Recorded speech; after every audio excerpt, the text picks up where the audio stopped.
자, 4에서 9번 해설 갑시다. 그 연관 기출문제는 2019년 9월달 모의평가 CDS 프리미엄 지문이 있겠습니다. 자, 아까 읽으실 때에도 얘기했지만 5번과 8번이 어려운 이유는 뭐죠? 경제 주체가 너무 많아. 그래서 거래 관계가 복잡해. 그래서 어떻게 해줘야 돼? 그래야죠, 그쵸? 그래야지. 물론 그림이 없는 상태에서는 이 정도로 물어보는 게 일반적이긴 합니다. 알겠죠? 지금 바탕 지문은 거래 관계가 너무 복잡하기 때문에 그림을 따로 준 거라고 생각이 되는데, 여기 봅시다. CDS 거래는 보장 매입자와 보장 매도자 사이에서 이루어진다. 여기서 보장이란 신용 위험으로부터의 보호를 뜻하는데, 보장 매도자는 보장 매입자가 보유한 채권에서 부도가 나면 이에 따른 손실을 보상하는 역할을 한다. CDS 거래를 통해 채권의 신용 위험은 보장 매입자로부터 보장 매도자로 이전된다. 그러니까 지금 보장에 매입자가 있을 것이고, 그리고 보장을 매도하는 이가 있겠죠. 그렇죠? 자, 이쪽으로 뭐가 넘어간다고? 신용의 위험이 넘어간다고. 그리고 손실이 나면 보상해주는 역할을 하죠. 그러니까 일종의 뭘 지급하는 거죠? 일종의 보험금을 지급하는 거라고 볼 수 있겠죠. 그럼 당연히 대가로 뭘 같이 넘겨줘야 돼? 위험이랑 같이 보험? 그렇죠. 료를 넘겨줘야 되는 거죠. 됐지? CDS 거래에서 신용 위험의 이전이 일어나는 자산을 기초자산이라고 한다.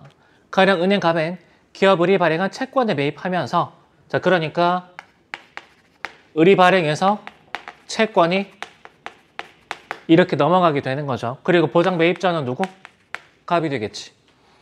그것의 신용 위험을 피하기 위해 보험회사 병과 CDS 계약을 체결할 수 있다. 자, 그러면 병. 됐나? 이렇게 거래관계 정리할 수 있겠죠.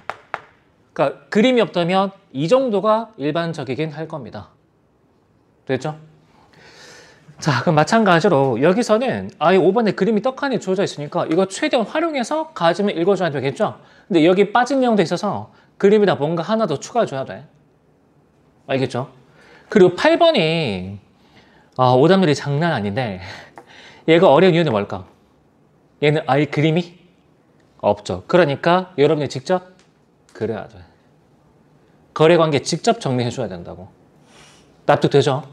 자, 그러면 다시 읽어볼 만한 시간은 6분 주겠습니다. 얘는 조금 넉넉하게 줄 테니까 5번 그림 활용해서 지문카 이해해보도록 하고, 그 다음에 나 있죠.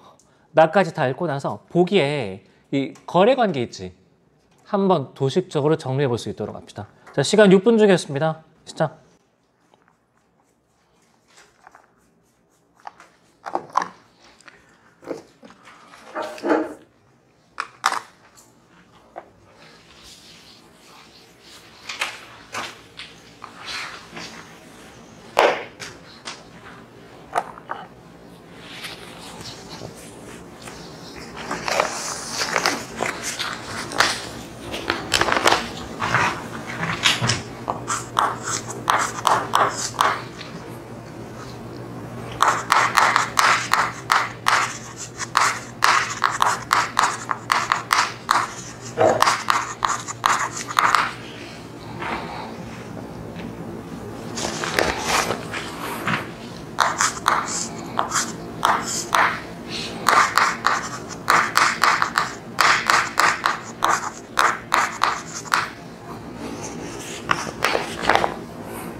1분 전.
자, 그만 같이 보겠습니다.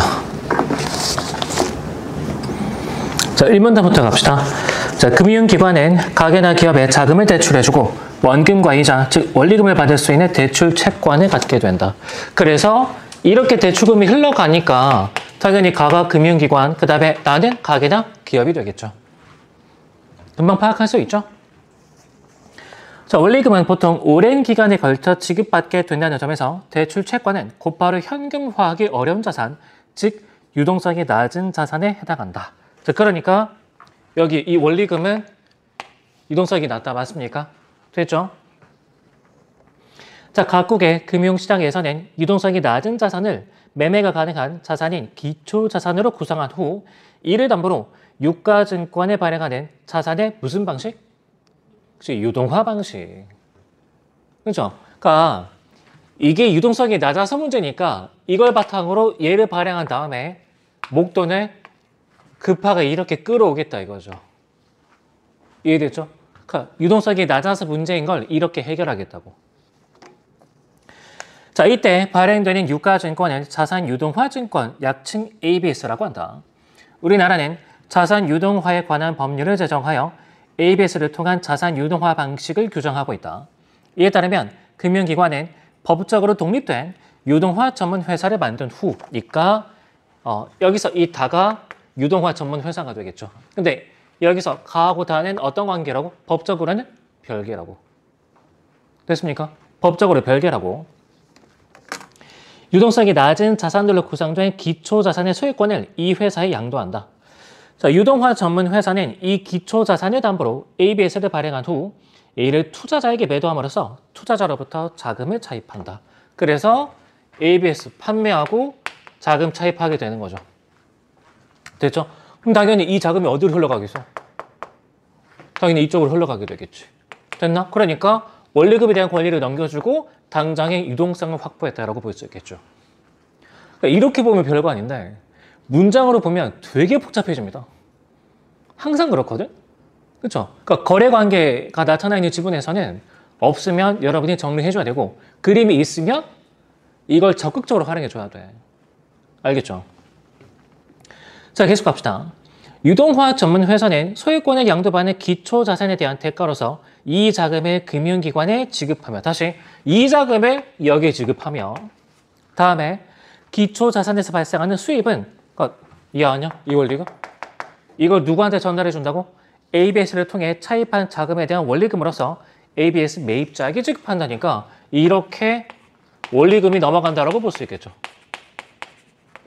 그러면 투자자 입장에서는 ABS를 사들임으로써 당장의 유동성을 포기하고 뭘 확보하는 거지?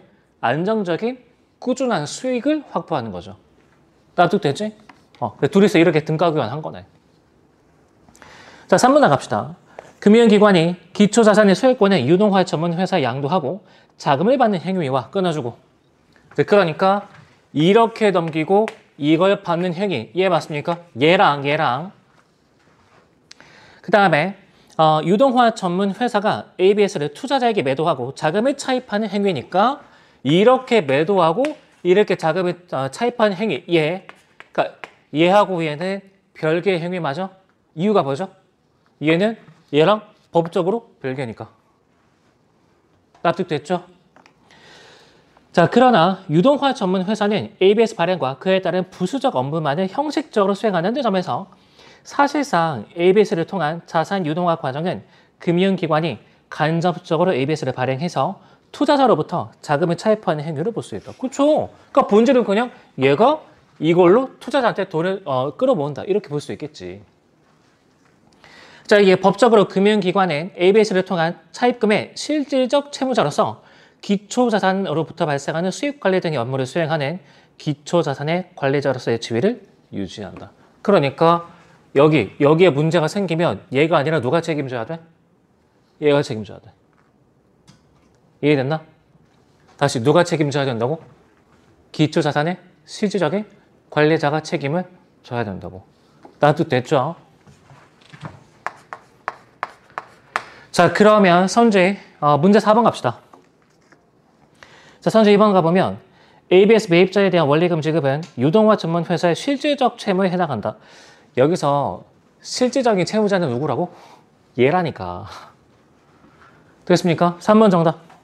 2번 정답. 됐죠? 2번 정답. 자, 다음에 선제 3번 가보면 유동화 전문 회사의 자산은 그 회사를 만든 금융기관의 자산에 귀속되지 않는다. 그렇죠? 그러니까 법적으로 별개라 그랬으니까. 됐지?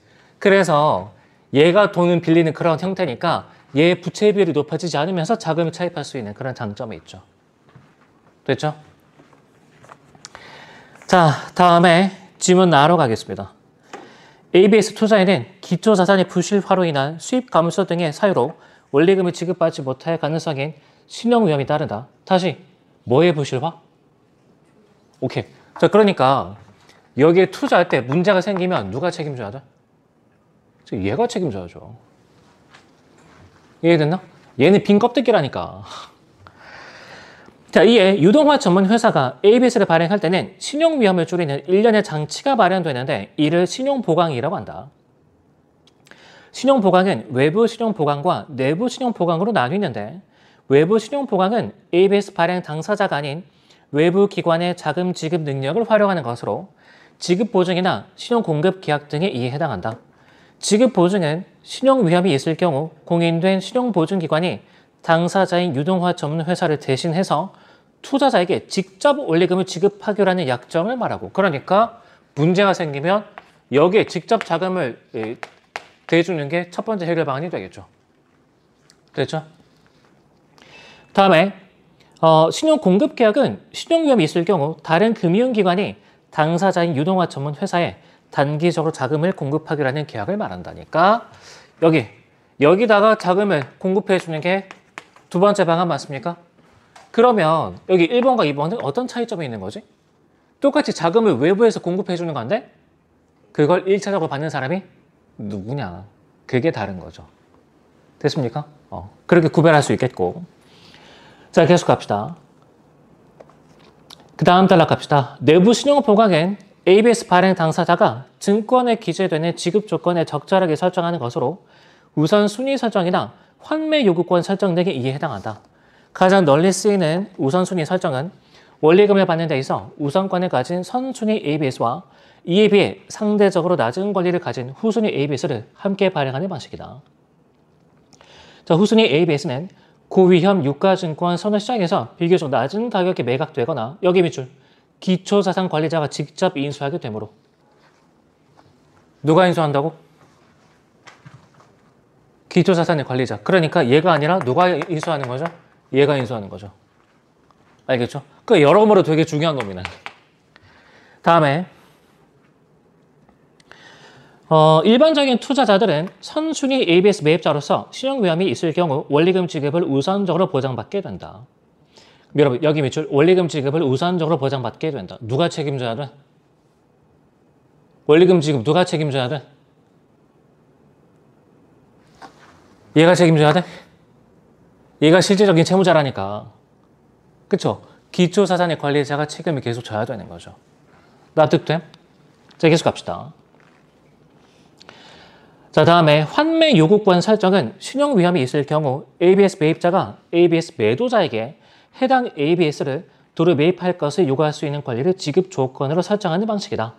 환매 요구권이 실현되는 경우 누가 ABS를 도로 매수해야 돼? 그쵸? 역시 기초자산의 관리자가. 됐나? 그러니까 책임은 어차피 얘가 다시 다 져야 된다고. 그러니까 다만 부채 비율을 높이지 않기 위해서 얘를 빈껍데기로 내세웠다. 이렇게 생각해 볼 수 있겠죠. 그러니까 실질적인 책임은 얘가 다 지고 있는 거지. 자, 그 다음 단락 갑시다. 적절한 신용 보강을 갖춘 ABS는 신용평가기관으로부터 비교적 높은 신용 등급을 받아 발행된다는 점에서 투자자들에게 양호한 투자 대상으로 여겨지고 있다. 그러나 매입한 ABS를 기초자산으로 하여 재차 발행되는 ABS에 쌓이는 신용위험, 신용보강에 대한 객관적 신용평가의 어려움 등을 고려할 때 ABS는 구조적인 위험 요소를 지닌 금융상품으로 평가되기도 한다. 2008년 글로벌 금융위기의 주요 원인 중 하나로 건전하지 못한 ABS의 대규모 발행이 시작된 이후 주요 선진국과 국제기구를 중심으로 ABS에 관한 규제 및 감독 강화 방안이 지속적으로 논의되고 있다. 2008년의 위기를 글로벌 금융위기라고 하는데 들어본 적 있습니까? 여기서 ABS의 이 연속적인 발행이 문제가 된다 그랬죠? 그러니까 8번이 지금 여기서 이걸 기초자산으로 해서 ABS 한 번 더 발행했다고. 이런 게 쭉 이어졌다는 얘기죠. 그 서브프라임 무기지 사태라고도 얘기하는데 이게 무슨 사태냐면 미국에서 안전하게 대출을 해줄 수 있는 등급이 프라임 등급까지야. 그 프라임 등급까지는 이 담보 대출을 해주면 이 안정적으로 원리금을 회수할 수 있는 그런 등급인 거죠. 납득돼? 근데 미국의 금융시장이 성숙기가 되니까 더 이상 수익을 창출하기가 어려워. 그러니까 새로운 수익원을 만들어낼 필요가 있는 거죠. 그래서 프라임 등급 밑에 서브 프라임 등급한테까지도 담보부 대출을 해주는 게 어떠냐. 그런 아이디어가 나온 거지. 근데 만약에 돈 때문에 어떡해? 괜찮아. ABS 있잖아. 이런 거죠. 그래서 서브 프라임 등급들한테 가서 이 금융상품 홍보를 막 합니다. 너 대출 좀 해볼래? 나 담보 잡힐 게 없는데? 없긴 왜 없어? 너 집 있잖아, 집. 주택담보부 대출이 엄청나게 성행을 하죠. 그죠? 그 성행을 하는데, 미국 보면은 좀 오늘만 사는 사람들 많잖아. 자기 집 담보 잡아가지고 이 대출 낸 거지. 만약에 여차하면은 그냥 집 팔아버리면 되니까. 그렇죠? 우리 정서상으로는 전혀 이해가 안 되지만 아무튼 그렇답니다. 그런데 무슨 이유에서인지 미국의 부동산 경기가 갑자기 침체되기 시작했어. 그러면 담보가 흔들리잖아. 그렇죠? 게다가 서브프라임 등급이었죠. 원리금 회수가 제대로 되지 않는 일이 많이 발생했겠지. 그러면 이 담보로 잡았던 주택을 판매해서 원리금을 회수를 해야 되는데 주택시장이 침체됐다니까? 그럼 집이 안 팔리겠죠. 근데 원리금을 제대로 못 내는 사람이 쌓이니까 이 주택시장에 그런 매물들이 계속 쏟아져 나오겠지. 집값 폭락. 그러면 이게 흔들리니까 부실화 쭉 이어지는 거죠. 아무리 시정 보강을 해도 보험회사가 보험금을 지급해줘야 되는 덩치가 너무나 커진 거야. 그러니까 이게 감당이 안 되는 거죠. 리만 브라더스라고 굉장히 세계에 손꼽혀 있는 금융회사가 부도가 났습니다. 그런 거를 서브프라임 모기지 사태 또는 이 글로벌 금융위기라고 얘기를 합니다. 혹시 우리 20년 6월달 모의평가 미시 건전성 정책과 거시 건전성 정책 기억납니까? 그러니까 이렇게 이런 사태 때문에 굴지 금융기업이 쓰러지니까 거시 건전성 정책이 나올 수밖에 없었던 거죠. 이해되죠? 관심 있으면 대학 가서 거시 경제학 공부하기 바랍니다.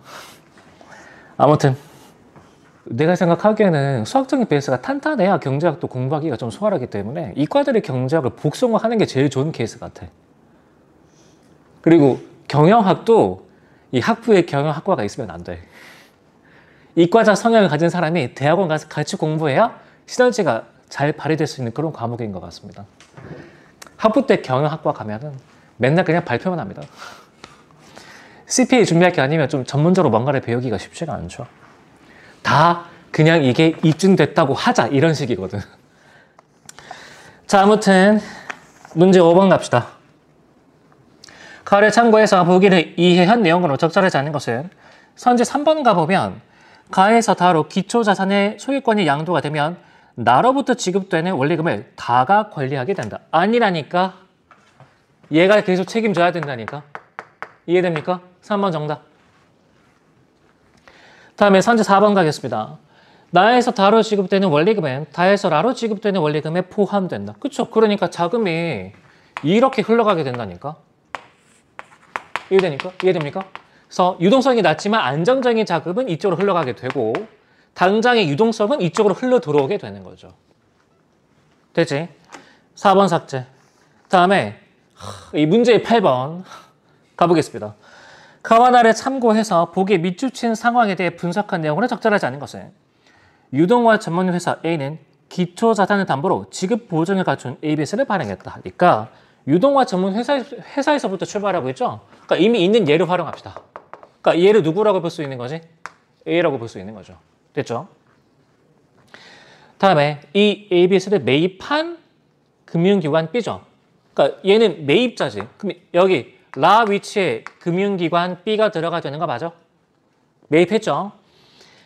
얘는 유동화 전문 회사 C에 이 ABS를 밑줄 기초자산으로 양도하였고 그러면 또 다른 유동화 전문 회사가 등장하는 거죠. 그리고 이 ABS를 기초자산으로 넘긴 거 맞습니까? 그러면 이 새로운 상황에서는 기초자산의 관리자가 누구지? 이 새로운 상황에서는 얘가 기초자산으로 넘겼다니까. 누가 기초자산의 관리자야? 그쵸? 얘. 그러니까 문제 생기면 누가 책임져야 돼? 얘가 책임져야 되는 거죠. 얘가. 납득되나? 자, 계속 가겠습니다. C는 이를 담보로 외부 신용 보강 없이 우선순위가 설정된 ABS를 발행했다. C가 발행한 선순위 ABS에는 여기 밑줄 환매 요구권. 그러면 문제가 생겼을 때 환매 요구권을 내가 실행을 했어. 그럼 누가 그 부담을 떠안아야 되는 거죠? 얘가. 왜냐? 얘가 기초자산의 관리자니까. 자, 이후 A가 발행한 ABS에서 발생하는 수입이 감소했다. 문제가 터진 거죠. 그러면 선제 3번부터 가겠습니다. 자, B는 C가 발행한 ABS를 통한 차입금의 실질적 채무자. 그치? B가 기초자산의 관리자니까. A가 발행한 ABS로부터 발생하는 수입에 대한 관리자 얘기했군. 지울 수 있죠? 다음에 선제 5번 가겠습니다.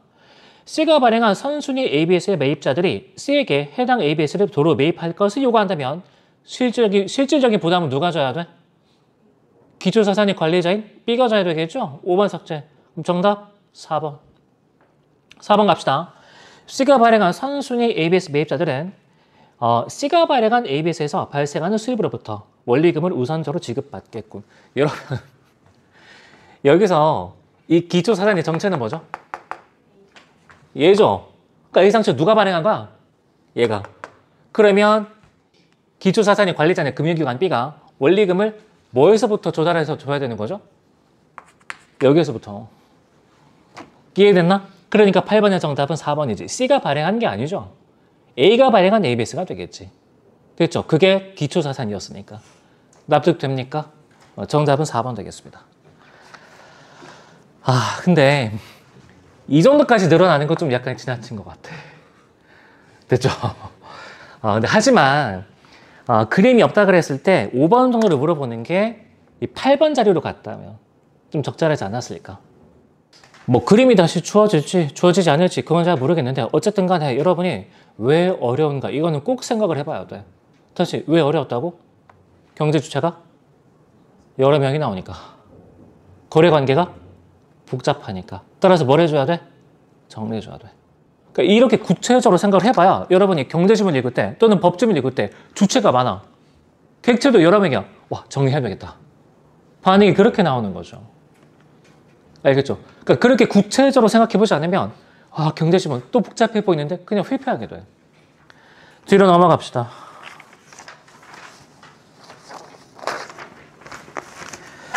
11번 진짜 아름다운 문제입니다. 11번. 얘는 평가원 지문이라고 해도 전혀 손색이 없을 것 같아. 정말 아름다운 지문인데 11번 왜 아름다운 지문인지 잘 모르겠죠. 올해 바탕 지문 중에서도 거의 손꼽을 만큼 되게 좋은 지문인 것 같아요. 뭐 올해 다 좋았지만 자, 여러분 1문 나가봅시다. 극장부대에서 상연되는 극장 연극과 달리 여기 비출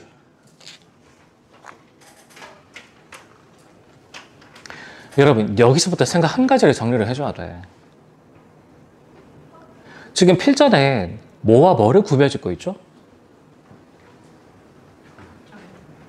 극장 연극과 장소, 특정적 연극을 구별짓고 있죠. 왜 구별짓는 거지? 그러니까 왜 다르게 구별짓는 거죠? 아니야, 장소가 다른 건 수단에 지나지 않아. 자, 그럼 좀 더 구체적으로 물어보겠습니다. 왜 장소의 성격을 다르게 바꾸는 거지? 그래야 뭐가 달라지기 때문에? 관객의 경험이 달라지기 때문에.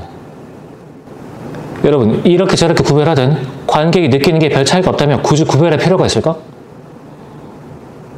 그죠? 자, 그러면 한 번 더 생각해 봅시다. 만약에 법지문에서 여러 개념들이 대등하게 나열되고 있어. 무슨 뜻이죠? 구별을 전제로 할 텐데 왜 차이가 나는 거지? 그치, 법적 조건과 효과가 차이가 나겠죠. 이해되나? 경제지문에서 여러 개념이 나열되고 있어. 무슨 뜻이죠? 뭐가 차이가 나는 거지? 경제적인 상황이 차이가 나겠지. 장기인지 단기인지, 환율인지 물가인지 등등. 됐습니까? 만약에 과학기술지문에서 구성 요소가 나열되고 있어. 무슨 뜻이죠? 기능의 차이가 나겠죠. 납득돼? 그래서 잘 생각해봐. 내가 법지문 읽을 때 뭘 파악하려고 얘기를 많이 하죠? 조건과 효과 그리고 취지. 어떻게 보면 그게 되게 당연한 얘기인 거죠. 그러면 여러분이 이런 생각들을 머리에 딱 박아 놓잖아. 아, 이래서 어려웠던 거구나. 이걸 내가 실패했던 거구나. 저 구체적으로 성찰을 넣으면 다음번에도 예술 지문 나와. 어떻게 읽을까? 어떤 형식을 통해서 어떤 예술적인 효과를 거둘 것인가. 그렇게 딱 틀이 잡히게 되거든. 이해되죠? 그럼 법지문에서 여러 개념이 나열이 된다. 어떻게 구별할 거야? 조건과 효과가 다르니까 구별해 놨겠지. 그렇게 접근하게 되거든. 그냥 어렵다는 없는 거죠. 이해되죠? 그냥 어렵다는 없다고. 그래서 성찰이 중요한 거라고. 나도 마찬가지죠. 나는 재수 때 진짜 인강 중독이었거든. 우리 때도 인강은 다 있었어. 근데 그때만 해도 뭐가 없었냐면 프리패스가 없었거든. 프리패스가. 그러니까 이 한 강좌에 몇만 원 되는 걸 일일이 다 따로 신청해야 돼. 그러니까 인터넷 강의비가 한 달에 몇십만 원씩 나오는 거죠. 한 달에. 나는 그렇게 공부했거든. 그렇게. 근데 처음에 인터넷 강의 들으니까 학교 선생님 동네 학원 수업 듣다가 강의력이 너무 차이가 나니까 와, 이게 신세계인 거야. 약간 신세계. 그래서 강의만 들어도 이게 약간 지적 흥분이 느껴지는 거죠. 그러니까 거기에 중독돼 버린 거지.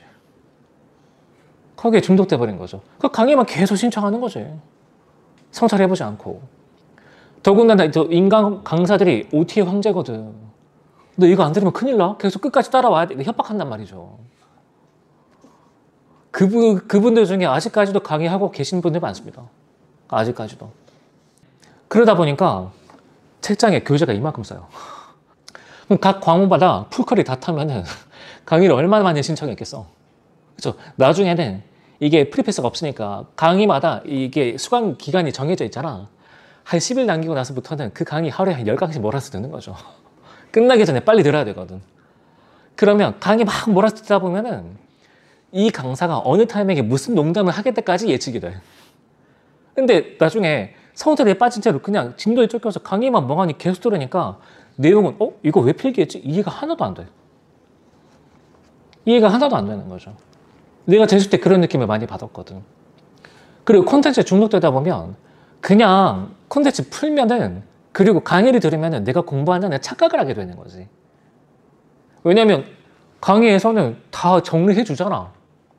그쵸? 요약하고 정리해 주잖아. 근데 내가 정리한 게 아니거든. 그러니까 내가 능동적으로 떠올리지를 못하게 되는 거죠. 누군가가 딱 짚어줘야 아 맞다 그거. 이런 단계만 머무르게 되는 거지. 무슨 말인지 알겠죠? 강의에 끌려다니면 안 돼. 내가 계속 얘기하잖아. 계속. 왜 어려운지 생각을 해봐야 된다고. 그래, 그래서 저 인간이 수업 때 이런 얘기를 한 거구나. 납득이 가기 시작한다고. 자, 아무튼 간에 이 문장을 보면 장소 특정적 연결을 왜 따로 설정했다고? 예술적인 효과가 다르니까. 그러면 이렇게 생각해 볼 수 있겠죠. 다음부터 예술 지문은 어떤 스키마에 따라 읽을 수 있는 거지? 형식과 예술적 효과. 그런 것도 가능한 거죠. 그러니까 내가 수업 때 알려주는 독해 원칙이란 건 다 그런 과정을 내가 고민해서 정리한 다음에 알려주는 거지. 알겠습니까? 자, 그런데 여기서는 이 형식이란 게 상연되는 공간의 성격, 얘를 뜻하겠죠? 그치? 그러면 이하에서는 뭘 확인해 줘야 돼? 이하에서는 단일 공간 방식에서의 공간의 특성, 그리고 예술적인 효과. 다음에 복수 공간 방식에서 뭘 확인해 줘야 돼? 역시 공간의 특성, 그리고 예술적인 효과. 이해됩니까? 자, 그러면 그 점에 초점을 맞춰서 질문 다시 읽어보는데 시간 4분 주겠습니다. 시간 4분. 물론 여러분 11번 있잖아. 여기서 11번에 이 문단의 끝에서 5번째 줄. 끝에서 5번째 줄. 자, 극장 연극은 줄곧 주요 사건을 관찰하는 단일 초점이 나타나는데 반해 단일 공간 방식의 장소 특정적 연극은 단일 초점과 보조 사건들을 두루 살피는 다중 초점이 교차한다. 그리고 다중 초점이 나타난 상황에서 국지적 초점까지 나타날 수 있는 거죠. 그렇죠? 그런데 복수 공간 방식으로 가면 다중 초점이란 얘기가 없어. 이해되지? 그런 얘기가 없다고. 그래서 그냥 4번 이렇게 답 내도 되거든? 그렇게 11번의 답 4번 그렇게 내도 된다고. 그런데 나는 그것보다는 이렇게 답을 내길 원합니다. 이해됐죠? 자, 다시 읽어볼 시간 4분 주겠습니다. 시작.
자, 그만 같이 보겠습니다. 이 문단부터 갑시다.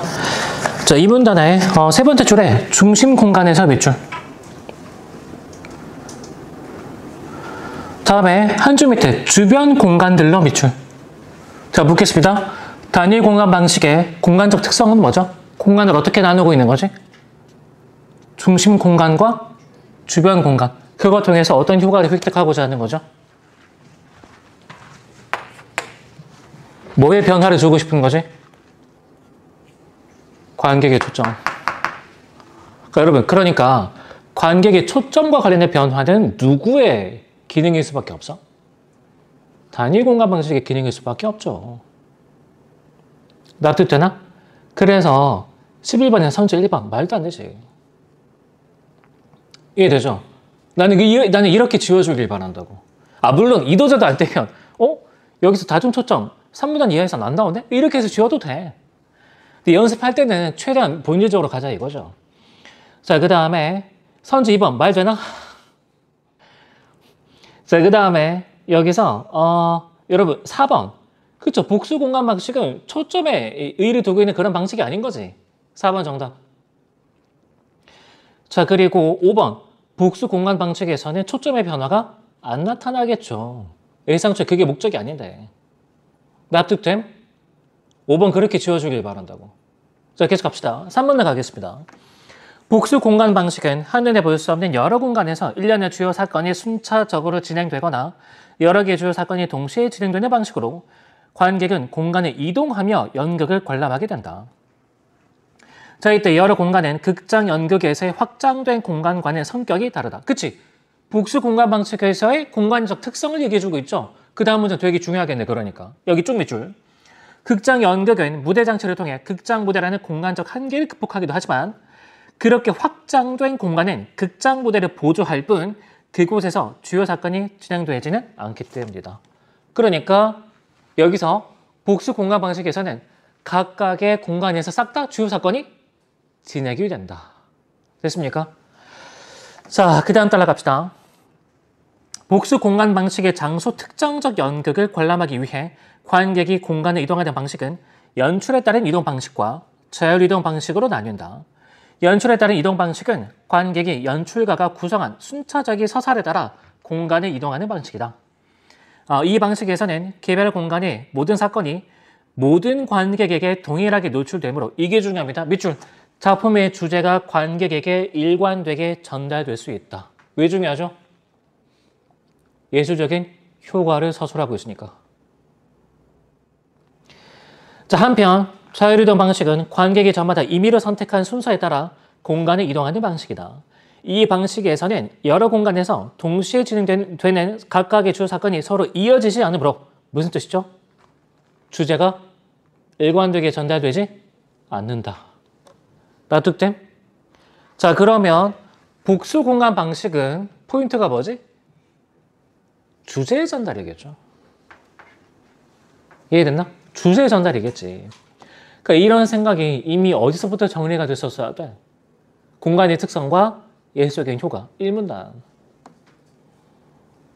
그러니까 바탕 이런 특성이 되게 강하죠. 그래서 이런 것도 글을 차분하게 다시 읽어봐야 생각이 딱 든다고. 내가 뭔가 처리해야 될 콘텐츠에 치이게 되면 이런 여유가 생겨나질 않습니다. 자, 보기의 첫 번째 줄 12번. 보기의 첫 번째 줄. 자율이동 방식을 활용한 밑줄. 그럼 여러분, 주제에 일관된 전달 돼, 안 돼? 안 되죠. 따라서 답 2번. 자, 14에서 17번은 우리 문항 통계표 보면 전혀 오답률이 높지 않습니다. 그래서 얘는 차분히 다시 읽어보길 바랍니다. 알겠죠? 각자에게 맡기겠습니다. 자, 오늘 해설 이 정도로 마무리합시다. 고생 많았습니다.